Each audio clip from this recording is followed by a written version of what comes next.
Hello friends, स्वागत है आप सभी का आज के हमारे इस वीडियो में। तो आज हम आपको जो कहानी दिखाने वाले हैं ये भले ही सच्ची घटना पर तो नहीं, लेकिन आपको एक सच सिखाकर जरूर जाती है कि अगर आप किसी का गलत करोगे तो आने वाले टाइम में आपके किए की सजा आपकी आने वाली पीढ़ियों को भी मिल सकती है। तो चलिए बिना किसी देरी के करते हैं वीडियो को शुरू। तो फिल्म की शुरुआत में हम एक शिप को जलता हुआ देखते हैं जो कि बड़े भयानक तरीके से जल रही थी, और उसी के पास में से हम छोटी सी नाव को भी गुजरते हुए देखते हैं जिसमें 4 लोग सवार थे जिनके पास कुछ सामान भी था। तभी उनकी नाव अचानक से रुक जाती है, जैसे कोई चीज उनकी नाव से टकरा गई हो। वो देखने के लिए उनमें में से एक आदमी नीचे देखता है, लेकिन अचानक से किसी हाथ ने उसको समंदर में ही खींच लिया और उनका सामान भी नीचे गिर जाता है। इसके बाद उनके साथ क्या हुआ ये शायद हमें कहानी के आखिरी में पता चले।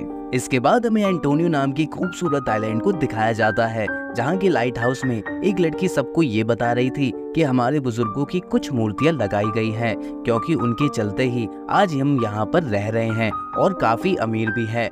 वो बताती है कि उन बुजुर्गों में से एक मेरे दादा के दादा भी हैं। इस लड़की का नाम स्टीव था, जो कि रेडियो पर सबको शहर की खबरें बताया करती थी। इसके बाद हम उन बुजुर्गों के स्टैचू को देखते हैं जिनकी वजह से आज ये शहर बसा हुआ है और आज भी इनकी नस्लें इस शहर को अच्छे से चला रही है। इसके बाद हम निक नाम के एक लड़के को देखते हैं जो कि अपने कुछ दोस्तों के साथ समुद्र में मछलियां पकड़ने आया था। तभी अचानक से उनकी बोट का एंकर नीचे एक पोटली में फंस जाता है। ये पोटली वही थी जिसे कहानी की शुरुआत में हमने उन 4 लोगों के पास देखा था, जो कि उस पोटली के साथ खुद भी नीचे गिर गए थे। उनकी बोट का एंकर ऊपर आ जाता है, जिस वजह से वो पोटली खुल जाती है और पोटली का सारा सामान बाहर आ जाता है, जिसमें बहुत ही पुराना कंघा और घड़ी थी। निक अब अपनी बोट का क्लच लेने के लिए जाता है, जो कि नीचे फंसने की वजह से वो टूट गया था। जहाँ रास्ते में उसे एक लड़की दिखाई देती है। उस लड़की का नाम एलिजाबेथ था, जो कि निक की बहुत पुरानी दोस्त थी, जिसे मिलकर वो बहुत ज्यादा खुश हो गया था क्योंकि वो 6 महीने बाद उससे मिल रहा था। निक उसे भी अपने साथ लेकर क्लच लेने के लिए चला जाता है। निक अपना क्लच लेने जब दुकान के अंदर जाता है, तभी बाहर खड़ी एलिजाबेथ के पास एक बूढ़ा आदमी आता है और उसे एक घड़ी दिखाता है, जो कि थोड़ी देर पहले हमने उस पोटली में निकलते हुए देखा था। वो बूढ़ा आदमी बताता है कि उसे ये घड़ी समंदर के किनारे मिली है, लेकिन जब एलिजाबेथ उस घड़ी को देखने को कहती है तो वो बूढ़ा आदमी उसे घड़ी छूने से मना कर देता है, क्योंकि अगर तुमने इसे छुआ तो बहुत कुछ गलत हो सकता है। लेकिन फिर वो घड़ी को अपने हाथ में ले लेती है, जिस वजह से वो घड़ी जो कई सालों से बंद थी वापस से चालू हो जाती है। वो उस घड़ी पर एक तराजू के निशान को भी देखती है। इतने में निक अपनी बोट का क्लच लेकर वापस आ जाता है, जिसे देखकर वो बूढ़ा आदमी वहां से चला जाता है। इसके बाद हमें स्टीव को दिखाया जाता है, जिसको उसके दोस्त का फोन आता है, जो कि उसी की तरह लाइट हाउस में काम किया करता था, जो कि स्टीव को बताता है कि मैंने अभी रडार में ये देखा है कि हमारे आइलैंड पे बहुत सारी धुंध आ रही है। जिसे सुनकर स्टीव सोचने लगती है कि दूसरी तरफ निक एलिजाबेथ को लेकर जा रहा था। तभी उनकी गाड़ी किसी चीज से टकरा जाती है, जिससे उनकी गाड़ी का कांच टूट जाता है और एलिजाबेथ घायल हो जाती है। तभी उनके पास एक चर्च का फादर आता है, जो कि उतना कहकर वहां से चला जाता है कि खून के बदले खून होगा। फादर की ये बात सुनकर दोनों काफी घबरा गए थे। अब एलिजाबेथ अपनी मॉम के घर आ जाती है। उसे देखकर शुरू में तो उसकी मॉम खुश थी, मगर वो उससे कहती है कि तुम्हें यहाँ आने से पहले मुझे बताना चाहिए था। ये सुनकर उसे बहुत बुरा लगता है। वो घर से बाहर आ जाती है, जहाँ निक कभी भी बाहर खड़ा हुआ था। वो उसका चेहरा देखकर समझ गया था कि उसकी मॉम के साथ उसकी लड़ाई हुई है, इसलिए निक उसे लेकर अपने घर आ जाता है। रात को सोते समय एलिजाबेथ अचानक से उठ जाती है, क्योंकि उसे बहुत डरावने सपने आ रहे थे। वो समुद्र के अंदर घूम रही है और उसने बहुत कुछ जलता हुआ देखा। वो निक को बताती है अक्सर उसे ऐसे सपने आते रहते हैं। अगली सुबह वो उस निशान के बारे में सर्च करने लगती है, जो कि उसने घड़ी पर देखा था, क्योंकि वो निशान उसे सपने में भी दिखाई देने लगा था। तभी अचानक से उसका कंप्यूटर बंद हो जाता है। उसकी छत से पानी की बूंदें टपकने लगती है। वो ऊपर देखती है तो उसे पानी के बने पैरों के निशान दिखाई देते हैं, मानो जैसे कोई छत पर उल्टा चला हो। एलिजाबेथ उन निशानों का पीछा करते करते बाहर आ गई थी, जहां बहुत सारी फॉग यानी कि धुंध थी, जिसे वो चारों तरफ से घिर गई थी। तभी वहां निक आ जाता है। वो उसे अपने साथ अंदर वापस ले जाता है। वहीं दूसरी तरफ हम निक के कुछ दोस्तों को देखते हैं, जो कि अपने फीमेल फ्रेंड के साथ वहां पार्टी कर रहे थे। तभी बोट को चारों तरफ से फॉग ने घेर लिया था।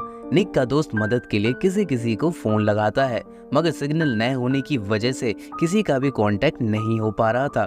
उनकी बोट में जगह जगह पर ब्लास्ट हो रहे थे, जिसमें एक ब्लास्ट तो किसी के मुंह पर ही हो गया था। निक का एक दोस्त देखता है कि एक बड़ी सी बोट उनकी तरफ आ रही है। वो दिखाने के लिए वो अपने सभी दोस्तों को बाहर बुलाता है, लेकिन जैसे ही वो बाहर आते हैं वो बोट वहां से गायब हो चुकी थी।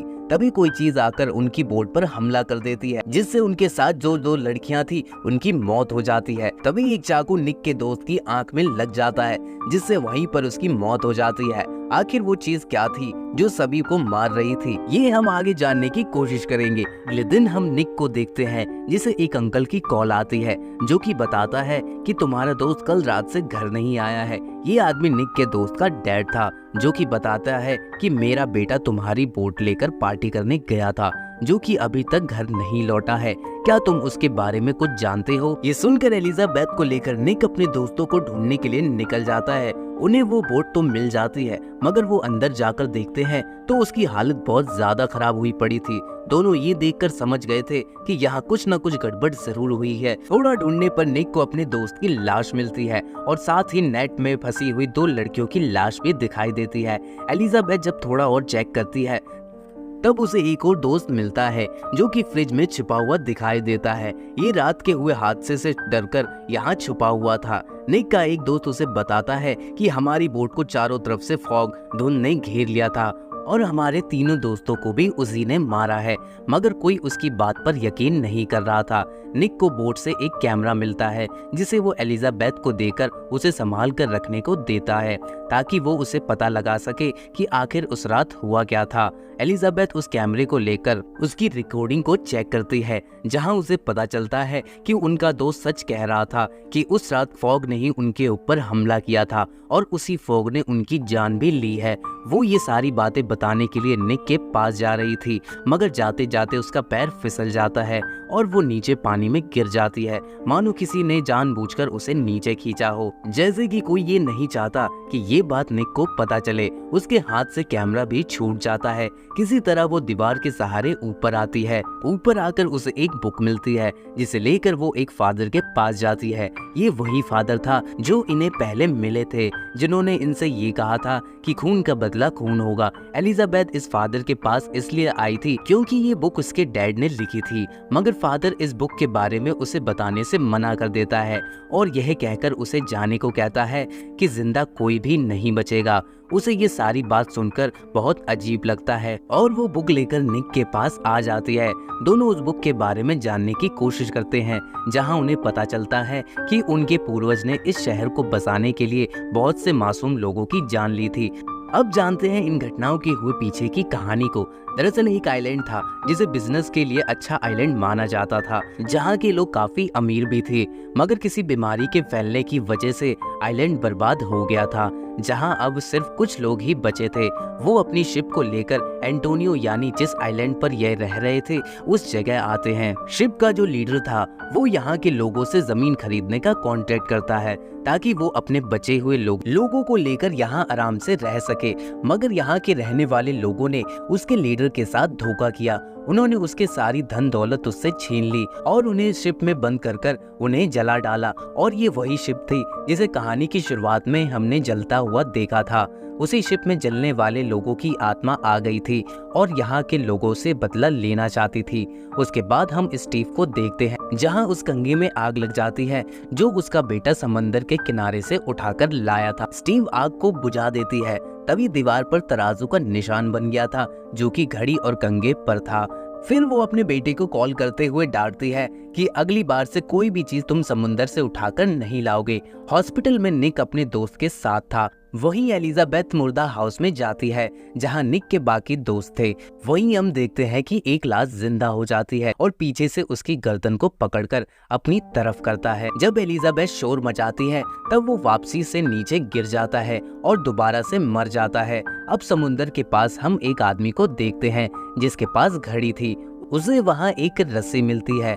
जब वो उसे अपनी तरफ खींचता है तो ऐसा लग रहा था जैसे वो अपनी तरफ धुंध को खींच रहा हो। यहीं पर स्टीव का बेटा भी था, जो कि ये सब देख रहा था। तभी वो फॉग उसकी तरफ बढ़ती हुई आ रही थी, जिसे देखकर स्टीव का बेटा अपने घर में चला आता है और जल्दी से उसकी नानी से दरवाजा बंद करने को कहता है। स्टीव का बेटा अपनी नानी के घर पर था, जहां चारों तरफ धुंध फैल गई थी। स्टीव उसी वक्त अपने दोस्त से बात कर रही थी, जहां उसकी लाइट चली जाती है। अब सिर्फ उसका कंप्यूटर ही चल रहा था। तभी उसके गेट को जोर जोर से कोई बजा रहा था। स्टीव अपने दोस्त से दरवाजा खोलने को मना करती है, मगर फिर भी वो गेट खोलने के लिए बाहर आ गया था, जहां एक फॉग की आत्मा उसे जलाकर मार देती है। स्टीव ये सारी बातें फोन पर सुन रही थी। वो फौरन अपने बेटे को कॉल करती है, जो कि अपनी नानी के घर पर था, लेकिन मौसम की खराबी के चलते कॉल नहीं लग पा रही थी। इसलिए वो रेडियो पर अनाउंस करती है कि शहर में बहुत कुछ गलत हो रहा है।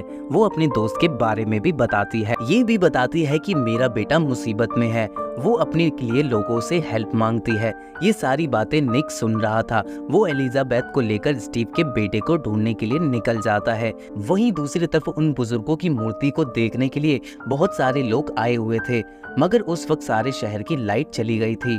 वहीं स्टीव भी अपने बेटे को ढूंढने के लिए निकल जाती है, मगर रास्ते में ही उसकी गाड़ी बंद पड़ गई थी और चारों तरफ से फॉग फैली हुई थी, जिसे उसकी गाड़ी को चारों तरफ से घेर लिया। तभी एक ट्रक से उसकी गाड़ी का एक्सीडेंट हो जाता है, क्योंकि फॉग की वजह से कुछ भी दिखाई नहीं दे रहा था। उसकी कार पानी के अंदर चली जाती है, जहां से वो निकलने की कोशिश करती है, मगर पानी में भी आत्मा आ जाती है, जो उसे पकड़कर पानी में ही खींच रही थी। किसी तरह वो पानी से बाहर आ जाती है। वहीं स्टीव की मॉम को आत्मा ने जलाकर मार दिया था।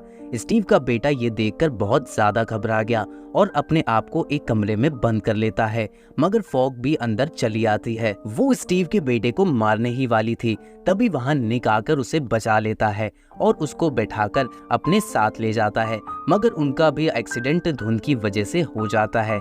ये अब पैदल आगे बढ़ने लगते हैं।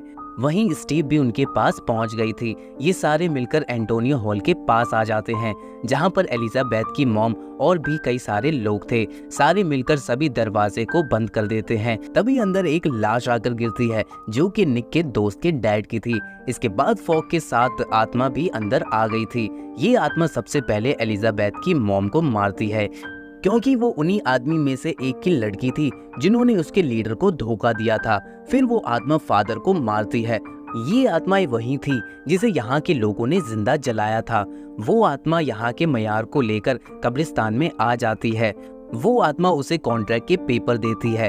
ये वही कागज थे जो उसने पहले इन्हें दिए थे। अब ये आत्मा उसे भी आग लगाकर उसे मार देती है। ये सब होते हुए एलिजाबेथ और निक भी देख रहे थे, जिसके बाद एलिजाबेथ उस लीडर के पास जाती है। वो आत्मा जब एलिजाबेथ को छूती है, तब वो भी आत्मा में बदल जाती है, जहां हमें पता चलता है कि एलिजाबेथ उस आत्मा की बीवी का दूसरा जन्म थी और इसलिए उसे ऐसे सपने आया करते थे। वहाँ खड़ा निक भी ये सारी चीजें होते हुए देख रहा था और देखते देखते सब कुछ गायब हो जाता है। अगले दिन हमें निक सभी को कल की घटना के बारे में बताती है और कहती है ये किस वजह से हुआ ये तो नहीं पता, लेकिन ये जरूर है कि हर चीज अपना बदला लेने के लिए जरूर आती है। वहीं निक भी उस किताब को समुद्र के अंदर फेंक देता है। इसी के साथ ये मूवी यहीं पर खत्म हो जाती है। वीडियो अच्छी लगी तो वीडियो को लाइक कर देना और कमेंट करके जरूर बताना कि अगली कौन सी मूवी की आप एक्सप्लेनेशन वीडियो देखना चाहते हैं। मिलते हैं नेक्स्ट वीडियो में, तब तक के लिए गुड बाय।